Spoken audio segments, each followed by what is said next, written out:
line, but as a home full of ideas, courage, flavor, and future. This is where we talk about everything Africa.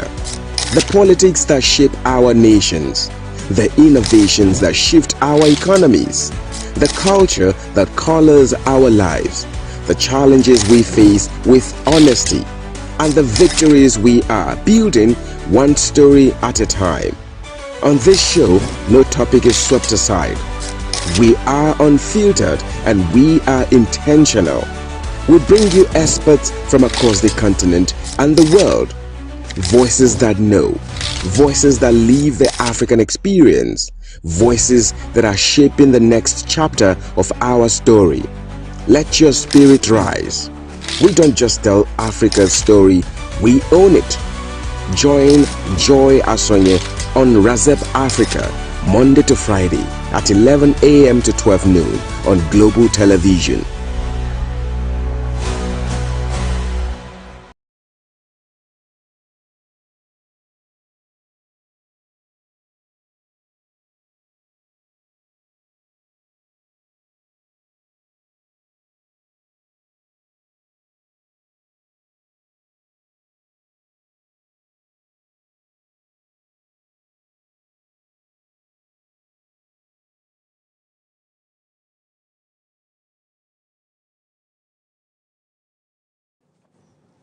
Hello everyone and welcome to Razep Africa, where we bring you the latest happenings across the continent and help you see these happenings from the African perspective.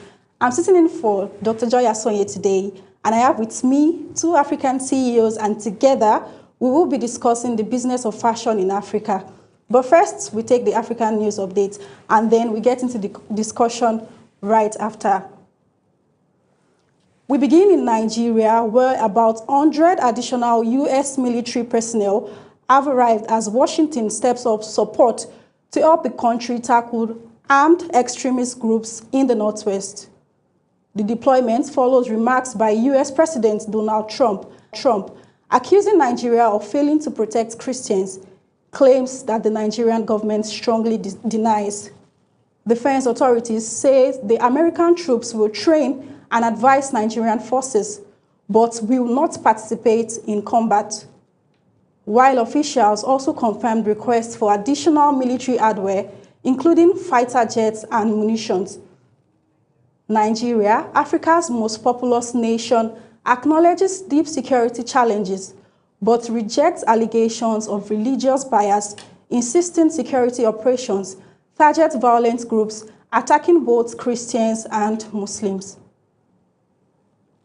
Meanwhile, in Algiers, Niger's military leader, General Abdurrahman Tiani, met the president of Algeria, declaring a new dynamic in relations after months of diplomatic tension. Central to the talks was the long-planned 4,000-kilometer trans-Saharan gas pipeline, which will transport Nigerian gas through Niger to Algeria, with initial steps expected after Ramadan. The meeting signals a tour following a period of strained ties between Algeria and members of the Alliance of Sahel States. President Tebboune described the earlier chill as abnormal and pledged economic support to Niger, including cooperation in health and education, as the country faces mounting economic pressure. Now turning to Kenya, thousands of passengers were stranded at Nairobi's Jomo Kenyatta International Airport after airport workers went on strike over pay and working conditions. Kenya Airways advised passengers to confirm flight status before traveling to the airport, as air traffic control delays disrupted departures and arrivals. Frustrated travelers reported limited communication, with some stuck in terminals and others forced to alter travel plans. Authorities say contingency measures are in place and dialogue is ongoing. In neighboring Zambia, authorities have shut their borders to South African livestock and related products following the rapid spread of foot and mouth disease. The suspension covers live animals, dairy products, hides and animal foods, and halt transit of livestock through Zambia as a precautionary measure. South Africa has declared the outbreak a national disaster, with infections now reported across all 9 provinces. The government plans to vaccinate millions of cattle while ramping up vaccine imports and local productions as the outbreak continues to eat exports and strain the agricultural sector. Back in South Africa, 4 suspects are now facing murder and robbery charges over the killing of a 22-year-old e-hailing driver whose death was captured on dashcam footage that shocked the nation. 3 appeared in courts and abandoned bail applications, while a 4th later handed himself over to the police. Prosecutors allege the suspects used an unregistered number to order the ride before carrying out the attack. Although the victim was a Nigerian national, his families say the killing was not linked to xenophobia in a country where tensions against foreign nationals have flared in the past. And finally, in West Africa, 7 Ghanaian tomato traders were killed when armed militants attacked the town of Titao in northern Burkina Faso. Ghana's interior minister said the traders were separated before gunmen opened fire. Survivors attended the burial in Burkina Faso, while Ghanaian officials were unable to access the site due to security concerns. The attack highlights worsening insecurity across the Sahel, where violent groups linked to Al-Qaeda and Islamic State continue to expand operations. Burkina Faso's authority later reclaimed the town and promised to escort injured survivors to safety, underscoring the growing cross-border threat to traders and civilians. It's sad that we are ending the news on that note, but that's it on the African News Update. We will go on a short break, and when we return, it will be time to discuss the business of fashion in Africa with my distinguished guests. Stay with us. Welcome to Razep Africa, the heartbeat of the continent in one show. Welcome to Razep Africa, the heartbeat of the continent in one show.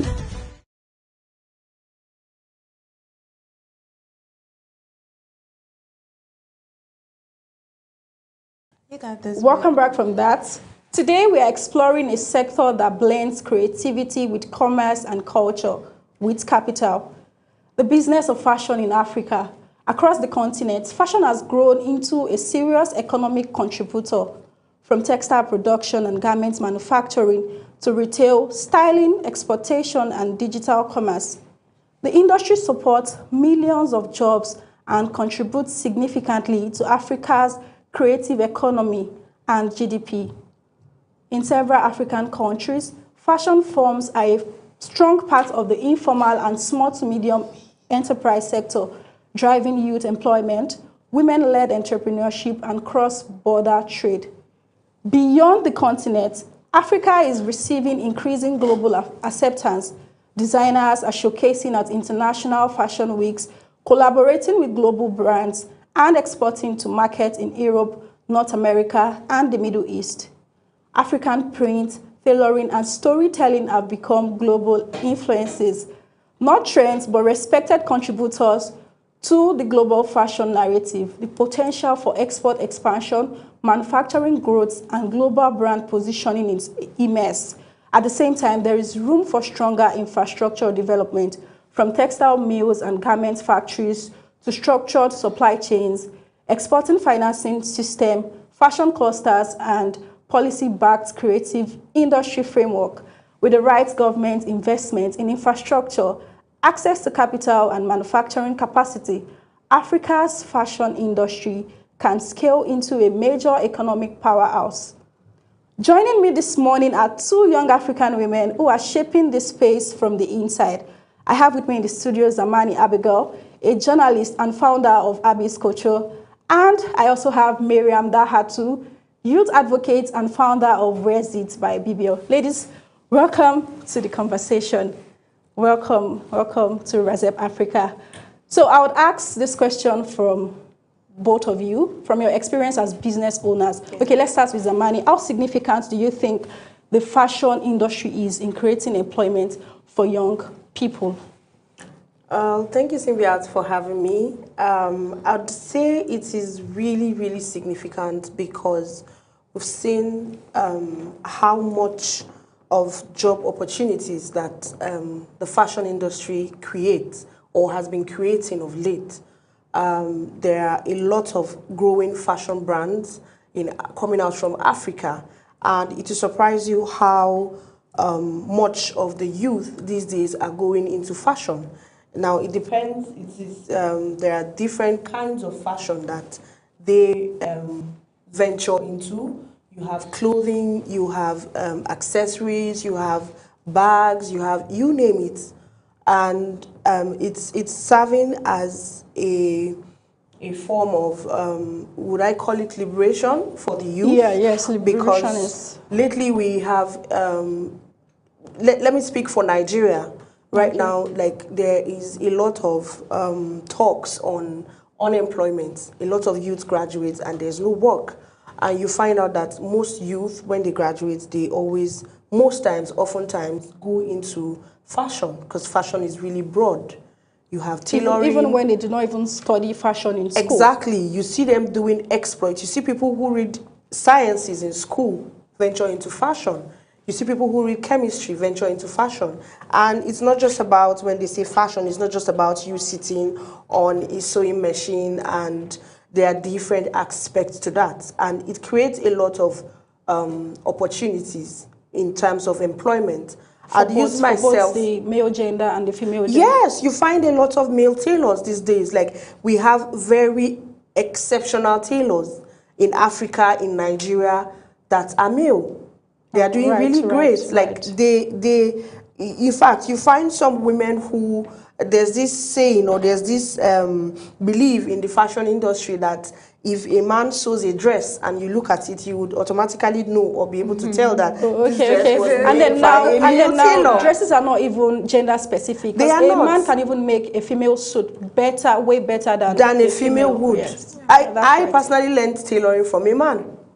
I learned tailoring from a father with his 4 sons.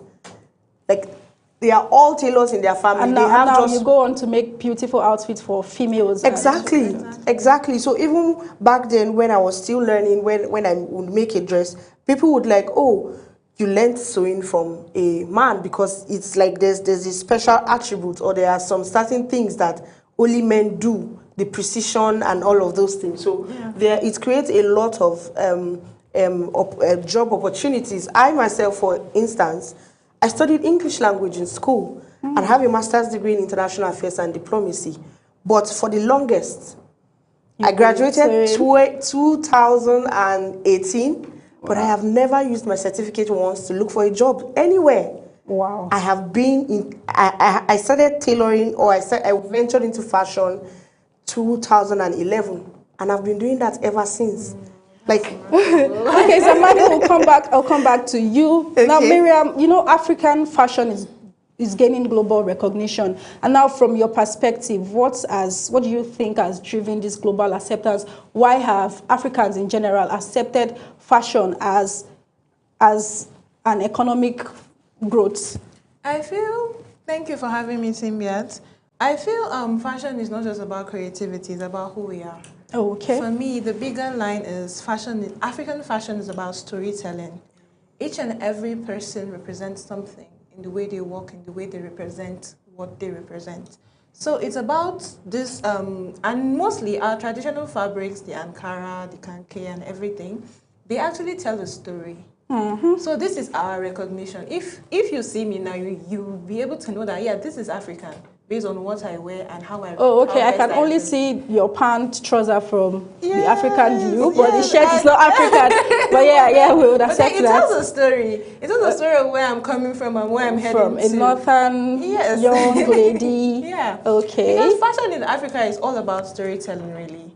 Yeah, I agree. I agree with you, because especially when it comes to color combination. Yeah. You know, sometimes sometimes you intentionally want to speak with your fashion through the kind of colors that you wear. Yes. So on days where you are happy and you're like you just want to put on a yellow shirt and you're like, okay, everybody knows that I'm happy. And on days where you're gloomy, maybe you just be like, okay, let me just wear a black outfit and then yes, no, we are beginning to beat that stereotypes though, because I remember growing up, my mom would say you don't have to, like I must not wear a red outfit. It was like a danger. It was like the yes, because of red signifies danger. But I grew up and I began to see the red color as a significance for love, and I'm like, this color is beautiful regardless of the stereotype against it. So I'm glad that you said fashion is not only what is who we are, it's not only what we wear.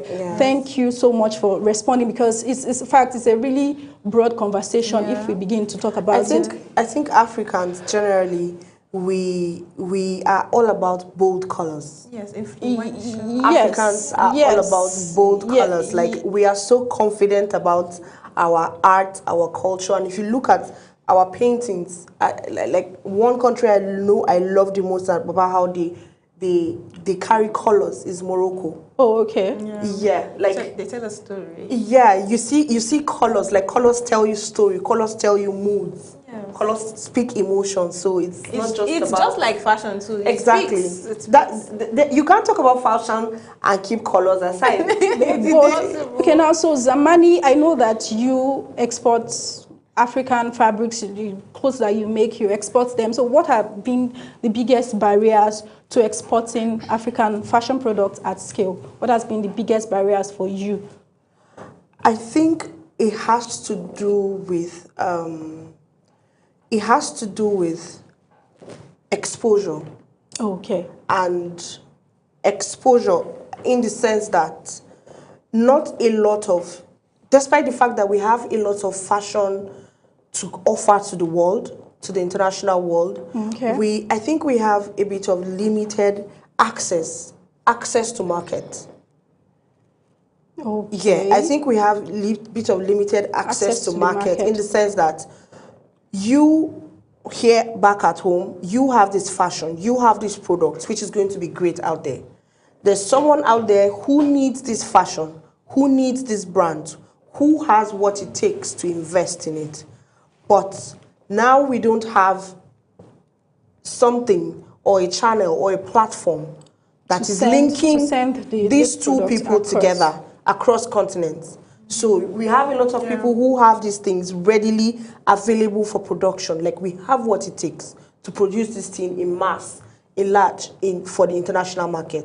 But having access to these people or to these brands, to these investors who can handle it, is where the problem comes. Bulk distribution to other countries. Is where the problem comes. So you need to talking about financing, talking about access to the markets. I think those are just basically two main barriers, because you have to, as it is in this country right now, let's be honest with ourselves, you have to know somebody who knows somebody who knows somebody. Yeah. Or you have to have that connect for someone to link you up. It goes across all sectors in the country, even in the fashion industry. Exactly. Okay, so, Miriam, I'd like to have your take on that, especially as somebody building a brand within the youth-driven market. I know that you have a perfume business. I know that you have a fashion business as well. How has this distribution, how has it been a challenge for you? Okay, I feel I have certain people who want to get what I sell, but the issue of exporting it, taking it to them, has actually been a barrier for me. I started my business, my brand, last year. So yeah, we are still trying to navigate through that process. Get to know how it works. So yeah, and the issue of currency instability too comes in hand, because if you want to get something now, I'm trying to do my plus and minus to see if I am gaining here or if I am not. And then the decision if you are going to charge in Naira, if you're going to charge in dollars, if you're going to charge in the country, you have to make sure that everything is aligned. You have to do your costing properly. The tariffs are high when it comes to these things, and as a vendor, it's kind of very difficult for us to try to navigate these things if you don't know someone who has been in it for long to help you and clear your path. Yes, So I think I think- small business owners. Yes. Small Yeah. business owners are the ones. Let me use the word suffering this brunt Yes, the most. because, Yes. because I'm not exporting in large quantities. It's just something small. How is it in large quantities? It will be quite very easy for me to distribute it. Delivery is even a big challenge in Nigeria. Delivery is a big challenge, especially because within, okay, let me use Lagos for an instance, because I've lived in Lagos, and when I want to send products across from Lagos to Lagos, in fact, it's a big challenge. And then you now realize that sending something from Abuja to Lagos is way cheaper than sending something from within Yes. Lagos to And then Lagos. you You get- begin to wonder why. What causes the disparity in the charges? Is it because of the population? Is it because of the road? Is it because of, and then everybody comes with their own different excuses. Yeah, so The distance last and week everything. Okay. I had an experience about the same delivery issue. Okay. So I got some fabrics. Okay. They were sent to me from home, from Zaria. Okay. They were Zara and Kaduna. Yes, yeah. Zaria and Kaduna State. So they were sent to Abuja. Yes. Now the cost of transportation I paid from Zaria, from a park in Zaria to a park in Abuja, cost me about 7,000 naira. Now that is interstate, right? Okay. Yes. From another state to another state. That's like Yeah. Zaria to Abuja. Let's give or take roughly 4 or 5 hours. Okay. And then there are these things they do. There's these logistic companies that take the things and you have to go and pay them before Yeah. you get your stuff. So when this thing got to the park, they had to drop it with this particular office at the park. Yes, who you have to sort, you have to pay them, even if illegally or No, it's they legal? are logistic an, company. yeah, Oh, okay, it's okay, an okay. association. Like it's you see, even if the driver is at the park, He gives it to and you them. are at the park also waiting, You still that have to driver has pay. to take it to that office. And drop then you it have there, to pay. and you have to pay. I think it's package or something. They weigh your things. No, that's not even a problem because, to be very honest, they are doing their own business too. Yeah. Exactly. And yes, that's So not now It's a loss on you as It's a loss on you. business. Thank you very much. So transporting those items down to my house, the dispatch rider was charging me 6,000 naira. So I'm like, got these items from Zaria, from another state, for 7,000 naira. And it is You're taking paying you 6,000 and I'm paying naira. 6,000 naira To get it to your place. to my location, which is just from Jabi to town. So if you run cost of So By if the time you you run, reduction, so and I'm like, everything. I asked the question, why do I have to pay that much from the park here to my house? And what he said was, he's bringing my things individually. It is just my item. Okay. So I think I think it also applies when you're sending things out of the country in terms of export. It's even like more- what she it's said. even more- it's so, even more So expensive it's going. I think because- it's going to be more expensive if Because you're they weigh sending these in things? small quantity. Yes. I think you get more of the discount, or it is more. It is financially. What do I call it? Financially wise, Yes, if you okay, send to send in in bulk. bulk. But the Yes. issue now is if you do not have the orders in bulk, Yeah, do you that's it. now send? So do you now send? that will now affect your cost of production. Because I remember that I've asked this question so many times ago, and then the person told me that when he gets orders, and then he has to look for somebody that also wants the product so that they can do like can a share shared the delivery, Yes. or if not, just cancel the order because you cannot go through that stress for just what. It's not even the stress now, the cost actually. Because if you're looking at the stress, why are you now running a business? Of course, you have to factor in this stress, but the delivery, the cost of delivery, Yeah, because that's sometimes a major it problem. doesn't make sense. You're It's buying. discouraging. It's discouraging. Yeah, it doesn't make sense that you're buying an item, one item, let's And say you're cost paying 5. a lot let's say more cost for it. Exactly. So I'm getting this pen for 2,000 naira, and my delivery fee is 6,000. And then most crazy. people would just say, okay, I'll just get it from someone close Close to me, yeah. Close to Because- me. I think the problem basically is because of our government. We recognize fashion, like we are yet to recognize fashion as a serious economic factor. We just think it is just entertainment, it is just lifestyle. Nobody sees, like, we're not yet seeing how much valuable it can be on our GDP at the end of the day. Yeah, but right now I think the Ministry of Tourism, Ministry of Tourism, they are taking this seriously right now. It would be nice. It Yeah, would be I nice think to they see are it. already on day. it. Yes, they are taking African fashion, Nigerian fashion tourism seriously right now. So we Because expect to see. if you check it, we just celebrate fashion culture. We've not institutionalized it into our system. Yes, Yeah, I think yes. it's being institutionalized at the moment. Okay, so yeah, I think it's a process. I I think a lot of fashion vendors. Yes, fashion yes. So that designers. brings me to now asking, okay, what specific, we no doubt we have infrastructural gaps that affect, like you said, delivery, business operations. So now, power supply, we have production facilities, logistics, and textile sourcing. As business owners, from your own personal point of view, which one do you think affect you the most? And if you were to provide a solution at this minute, which one would you rather the government just stabilize immediately?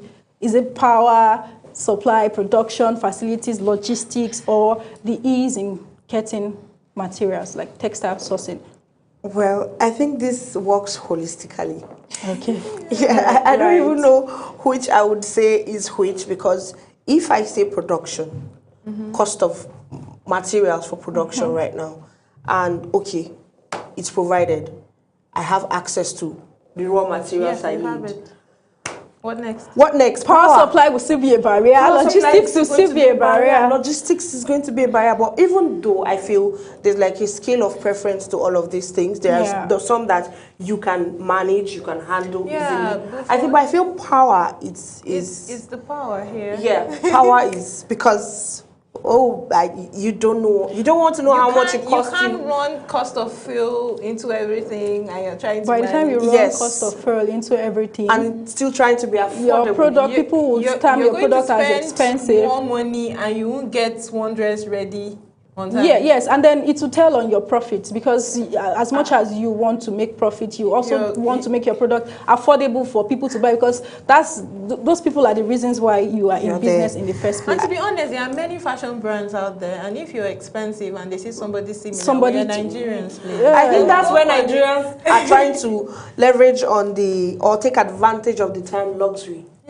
Okay, yes. Because we feel like it's not affordable for everybody. It's not affordable for everybody, yes. And we still have fashion designers who do great at very, very affordable or reasonable prices. Yeah. But if you want to look at it, to be very honest, when you want to term an item luxury, it's not just in the name. It should reflect. You should see it, it should be regal. The material, texture, the finishing, the color. For most people, it's not about the price you target. It's not about the price. It's about what went down. Yeah. In getting that dress or that item done. Have you girls also thought? Have you ladies rather also thought about the digital presence this luxury brand seem to have, and then because we want to recognize, we want to be affirmed with this brand, we just okay, regardless of the expense, let me just buy this luxury. I think it's just class. I'm wearing this brand. I'm wearing this brand. Exactly. That is also at a disadvantage for small businesses. Yeah. Because people don't actually patronize them per se. They want to go for the big ones. But the bigger brand they started from small too as well. They started from small. Yes, no doubt. Yes. But the thing now is a lot of, or most of, let me not just generalize, but to a good amount of those big brands who do luxury, in quote, you find out that there are a lot of small businesses who deliver more great quality than this luxury. So it just has to do with what I ordered versus what I got on social media. So that was also a case. I think it just has to do with classism. And it has more to do with branding. It has more to do with maybe our social media presences and how we are able to maximize. Okay, now, so I want to ask, how do you think, okay, let me ask Miriam, how has digital media, like the internet, how has it changed how you run your business? It has really improved. I think I've got a few others from Instagram, TikTok, and I love the way these platforms accommodate people. You could actually just run your branding. I was at a workshop and there's this facilitator. She runs a soap brand, and she said something that stuck with me. She said, most people are doing their marketing wrong. You're not going to the people that need it. Because if you want to do more of an Instagram marketing for your business, you will see that there are lots of options and most people just press it and go. You have to, she said that you have to go to where you are. If you're in Abuja, then you check the environs close to it. Then you run your marketing around that. But most vendors are just running marketing for everybody in Nigeria. And talking about the cost of distribution, now if I am in Abeokuta and I want to get something in Abuja and I run the cost, it will be more of a disadvantage to me as a person. So I'll just run to my neighbor or someone that's selling it close to me. So when you're running this marketing as a business vendor, you should be very key and you should pay attention to the kind of things you select. So yeah, firstly, you have to look at where you are and then the environment close to you. Then you have to look at the age you are producing for. Am I producing for children? Am I producing from 18 to 25, 25 to 50? Is it for the older women? Then you select that and make it clear. Because these things are systems, they're already designed and engineered for a specific purpose. Yeah. And once you get it wrong, you just waste more money and you'll be wondering why I'm doing TikTok. I'm doing this for a very long time. I'm spending money and I don't even want single customer. I think, so sorry I have to continue there. We'll go on a quick break and when we return, we'll continue this conversation. It's been an interesting conversation so far. So let's go on a break. We'll be back. Welcome to RAZEB Africa, the heartbeat of the continent in. Welcome to RAZEB Africa, the heartbeat of the continent in.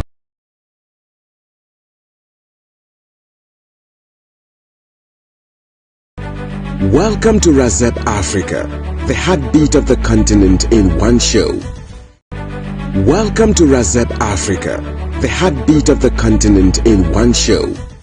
Welcome back from that break. So Miriam, you were telling us about Instagram marketing and I really like the conversation because as much as you're speaking from your own perspective, it also speaks to me that I have been doing TikTok or doing Instagram and I've been posting and it seems like I'm not seeing results. It seems like nobody's even looking at me and I'm like, what am I doing wrong? Let me give you a hack. Okay, I'll be so glad. Now, okay. A lot of people just do this sponsored ads blindly. Okay. The very first thing you need to figure out is who is my target audience. That's it. So aside figuring out your target audience for creating the brand, you have to figure out the target audience for the marketing as well. Yes, because you can't be making a dress for older people and you expect the Gen Zs to come and patronize. I think they could buy for their mother. You're using one stone to kill two birds here. You can't work here. The moment you are able to find your target audience, that target audience is what you're going to use throughout. Okay. Yeah, I that same target audience. Okay, if you've decided, okay, Abigail, I want to begin to make corporate dresses. Yeah. Okay. For instance, who are my target audience? My 9-to-5ers. Yeah. Those who work 9 to 5, those who work corporate, those who are in the offices. So now I'm not going to be doing my marketing around just anybody. Yeah. Do you get? Right. So I'm going to be doing my marketing in line with those corporate women. So where's going to be my target? The banks, the government parastatals, private companies who have a official corporate dress code. Yeah. And then you know that they always wear this corporate wears. Yes, that's their dress code. That is how they are expected to appear. You don't go to the market women. You don't go. What if I'm a market man and I just decide to? You never can tell. Yes, that's just how you're having issues with it. It's just, exactly. You just have to go and stick with it. People will find you. People will find you. And I love how these ads work. Yeah, because you need to stick to what you're doing. If you're a corporate person, based on these things you watch and everything, you just see pop up to you. Exactly. So when I'm coming to your Instagram page, Simbiat, I should be able to, I'm on your page. From seeing your page, coming into your page, I should know that, this designer is all about corporate. Yeah. This designer is all about Ashoki. Yeah. This designer is all about streetwear. Okay, this person is a store and she has everything. Yeah. And then location matters because I'm not going to lie. If I not as a vendor, maybe I want to patronize somebody. The first thing I check is their location. Yeah. Of course, I know that you might have the biggest or the best brand in Lagos, but I'm in Abuja, and then I'm like, I don't want to go. That is where all of the cost of delivery comes in. So I would rather leave the best brand in Lagos and then try to seek a better brand in Abuja that can give me what I want. But because I know that even if there is an error or something, I can easily come to your store and come to you and you make the corrections than sending it across. To help a lot of people, to save them the stress of this, you see most vendors on social media, once you go to their page, you see Abuja/vendor. Yeah. Okay. Lagos, People Lagos. now intentionally. So yes, the first time if I see Lagos, I know that this person is in me, is where I am. So yeah, let me just slide into their DMs. I think most people who do that, aside from those who don't really know that is a danger in itself for their page, who just put 2 locations. Yeah. I think it serves those who have branches. Yes. Take for instance, I shop from Tulip. Tulip Body Care in Abuja. Now, Tulip, they have branches. They have different stores, different outlets in Abuja. There's tulips. I heard there's tulips in London or something. There's tulips in Lagos, in different states. So if you go to a brand like that and in their location or in their bio, you're seeing Abuja/Lagos/ it's fine. It's okay. So because you just have to actually have those stores in those states. So you actually just have to locate those stores in the state that you are. And adding to this, I think I'll give a general advice for anybody starting a business or already in a business: get a website. Okay, we've gone, in fact, this conversation from the business of fashion in Africa to talking about how to run a business in Nigeria. So now, now we've been talking online advertisement. How do you manage your offline customers? How do you get them? How do you manage them? How do you deliver to them? Because it's very important in this conversation. It's not everybody that is social media inclined. It's not everybody that is internet inclined. Okay, you have the floor. I think Cynthia is just speaking to me directly. Okay. So despite the fact that I have like the very broad knowledge about digital marketing. I know what digital marketing is. It just happens to be that 85 to 90% of my clients, of my customers, are offline. It's much more 85 to 90% of my customers are offline, and they are based off referrals. I can't tell you when last I did marketing. Like I went to do like actual marketing. I just make sure when I'm making a dress, I pour all into it. But so that's a form of you said you don't have to go and tell people, because if somebody refers your brand, that means they trust your brand, and for them to trust your brand, that means you've delivered quality at a point in time. Exactly. So at the initial stage, you have to like give it your best, because one order can bring about 10 more orders. That's why I said whenever I'm doing a dress, I give it my best shot. I do it like this is the last dress I'm ever gonna make. So I do the dress very well so that whoever is going to refer me is coming from a place of trust, is coming from a place of tested and trusted. It's coming from a place what of... I got versus they deliver. No, this is what they deliver. And another thing that works really well aside that is to wear your brand. Okay. Is to wear as easy as going grocery shopping. I wear a short, Ankara shorts that I make, or Ankara. I can bet that you're putting on what. Yes. And then most of this wear your brand thing, plus size people have issues with it because they feel that most of the things you are producing is just most slim people I'm seeing. Will you be able to deliver? No. Okay. That's another thing. That's another thing. That's why trust. Aside trust, you should be able to niche down. You should be able to niche down. There are people who, I know designers who are great, who can't work for people way on the big side. Okay. But it doesn't determine their greatness. It doesn't mean they are not good enough. No, it doesn't mean they are not good enough. So they figured out their strength. Okay. And lean on to it. And they left the weakness. Yes. So you can't do everything. As long as you are not a fashion tutor.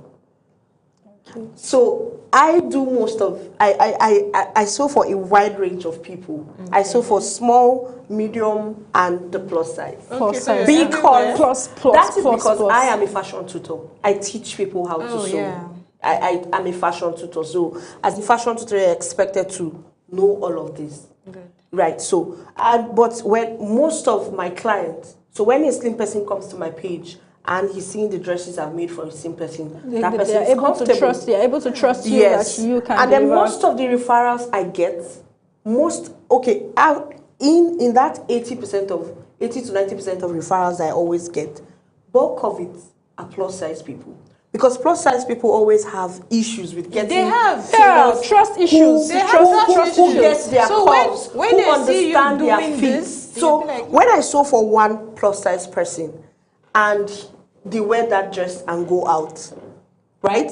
The next plus size person is looking And like, please press who it. I made love it? the fitting. Yes, so Exactly. those are the kind of referrals I always get, I often get. So I had a bride last year who came up on Facebook. I barely even do Facebook. And she posted on her wall that her wedding is coming up so Tuesday and she needs, and she's plus size, like she's really plus size, like She's triple on the big size. XL. Yes, Yeah. yes. Triple She needs XL. somebody that So could- she needs someone. And then someone who I did not, in fact, this They was even referred a man that suggested Abby's apparels. And she reached out to me and we made her dress. And she came in from London and tried her dress and we did just one fitting. Why am I saying this? Again, we cannot take out social media when it comes to improving the business of fashion in No, Africa. no, we can't. We cannot. Because We take- can't. we most cannot take people about.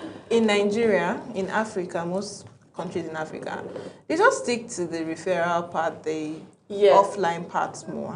Oh, okay. But then And to there's be a limit to how recognized- much you can reach Yes. offline. It's just your people around your Yes, space. there's a limit to how It's not much as you if you can want reach. to go from shop to shop and then you want to walk from one Exactly. distance to another, So telling social people media about is very, what Social you media will make. push you out to millions of people in It minutes, will, in it will. hours. Okay, so now let's take this back to government because we cannot rely on social media. At the same time, we need to improve our business. We need to, and we can't do it all alone. So now, do you think tax incentives, grants, or exports funding schemes would be very comfortable for us? Like, okay, let's say now you have a business, but you don't have the funding, but your business is great. You're doing great in your own capability.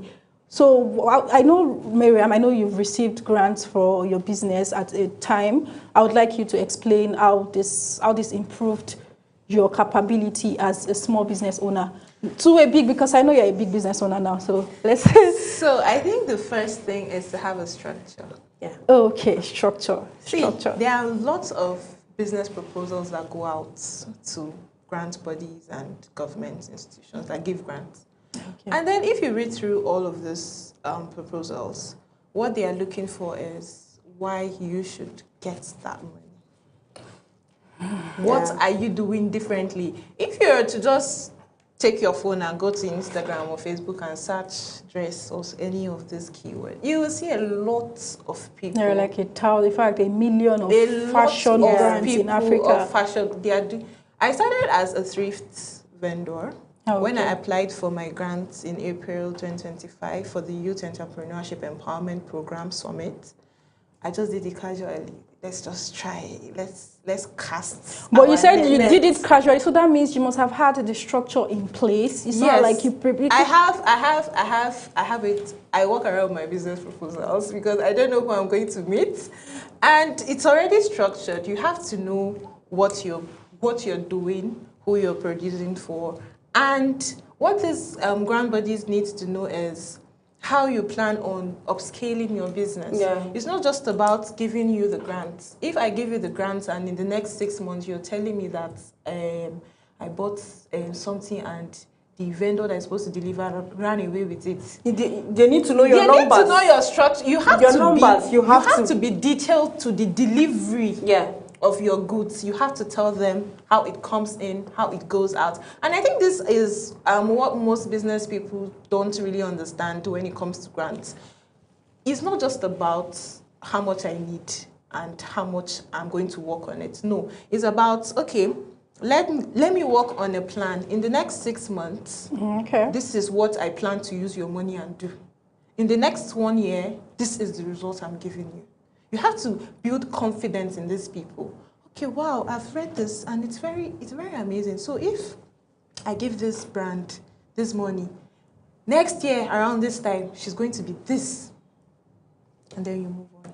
I think I would advise every business owner, small business, medium, large, to go look up The Lions. There's this from The Lions. Okay, a movie. Yeah. No, it's not a movie. I think it's a segment. Is you have CEOs, you have investors who you can pitch your business to them, and then they because watching that, like, it makes me come to the realization that a lot of businesses don't have structure.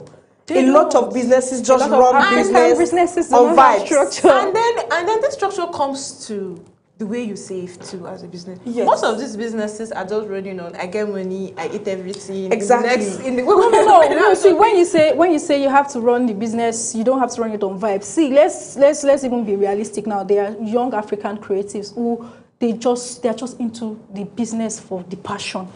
It's not as if you don't want to make money for it, but it's more of passion for you than a profit-making scheme. But then you know there are people like that. Of course, I'm an example. I could want to make dresses for myself and my family just so that I do not have to like pay fashion designers. I just want to. When I become the Otedola of my family. But then I will now be doing business for passion. But now it's all about survival. Let's look at what she's saying. It's all about it's for survival right now. Most businesses don't know how to keep it going, because if I'm getting this fabric for 10,000 naira, tomorrow I'm going is 20,000 naira, and then you just stop and then they just get it, and at the long run there's no profit. Exactly. A lot of fashion designers work without profit. You are just using 100,000 naira, for example, to run a business for a year, and you are trying to manage that 100,000. Yes. You're not going past that 100,000. The grants that I got, we have a quarterly report that you give. Yes. Exactly. Accountability. And then before we actually get that money, there's a form. If you like, don't read. Okay. Fine. You will come and carry in your house. Because in the long run, if you don't meet all of these things you told them you will refund their money. Even if you've spent it on your So business. this is more, at least you spent it, you've done something. There are some of these people that get this grant and they go and use it and do something else. Many people think grants are free money, honestly. There's something that happened, I'm going to say it now. I think in the group where we normally just talk about it, this person said he got the grants. He's a fashion person, he went to buy a phone and laptop for digital marketing. So he got the grant for fashion, and then he used the money to buy phone and laptop for content. Okay. But the person could defend it. But how does that translate into profit? A phone is just a phone.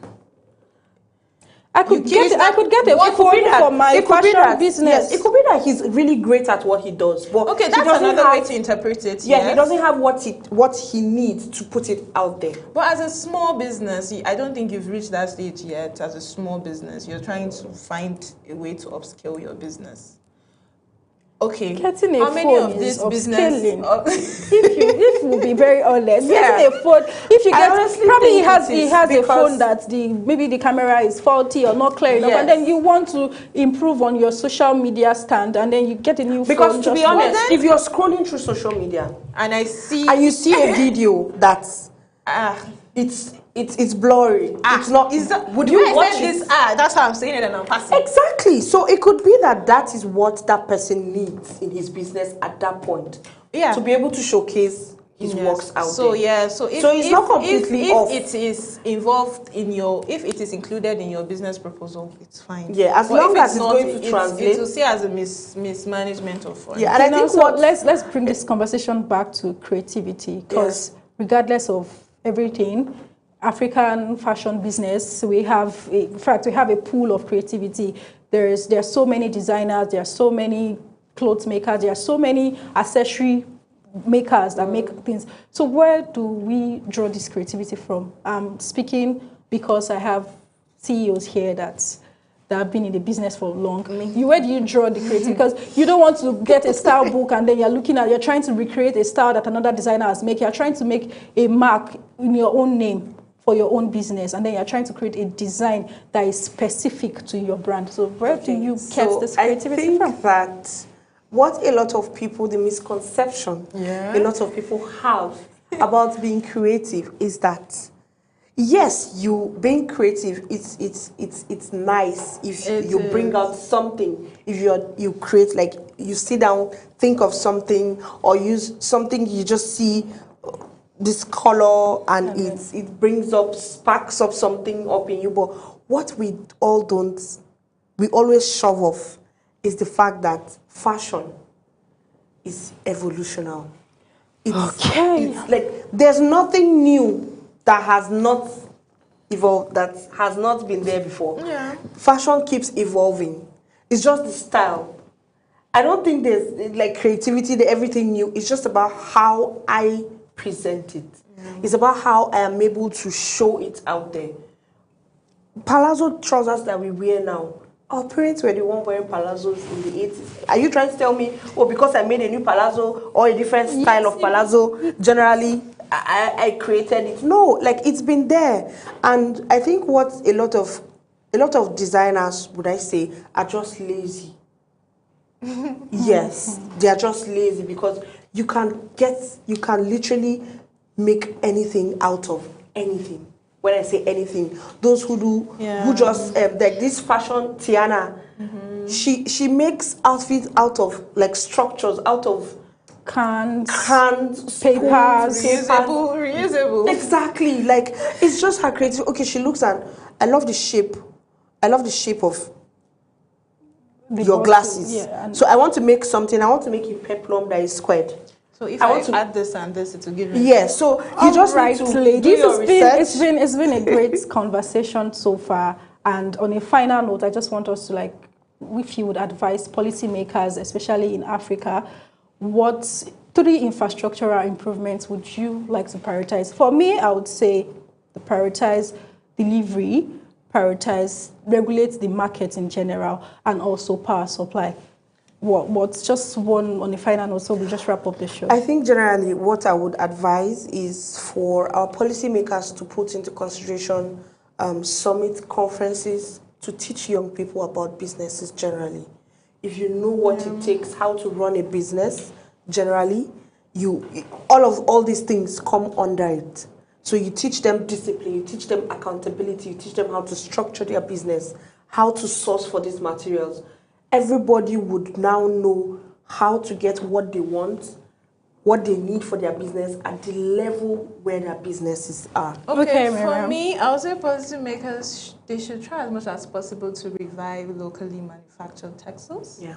Okay. Let us dive to that, and also help with the export logistics for businesses. Okay, it's been a great conversation so far. We've been talking about the business of fashion in Africa on Razeb Africa. Thank you, Zamani. Thank you, Miriam. Thank you very much. We'll be back tomorrow with our usual program. Until then, stay safe. Bye. Welcome to Razeb Africa, the heartbeat of the continent in one show. Here, we celebrate Africa not as a headline, but as a home full of ideas, courage, flavor, and future. This is where we talk about everything Africa. The politics that shape our nations, the innovations that shift our economies, the culture that colors our lives, the challenges we face with honesty, and the victories we are building one story at a time. On this show, no topic is swept aside. We are unfiltered and we are intentional. We bring you experts from across the continent and the world. Voices that know, voices that live the African experience, voices that are shaping the next chapter of our story. Let your spirit rise. We don't just tell Africa's story, we own it. Join Joy Asonye on Razeb Africa, Monday to Friday at 11 a.m. to 12 noon on Global Television.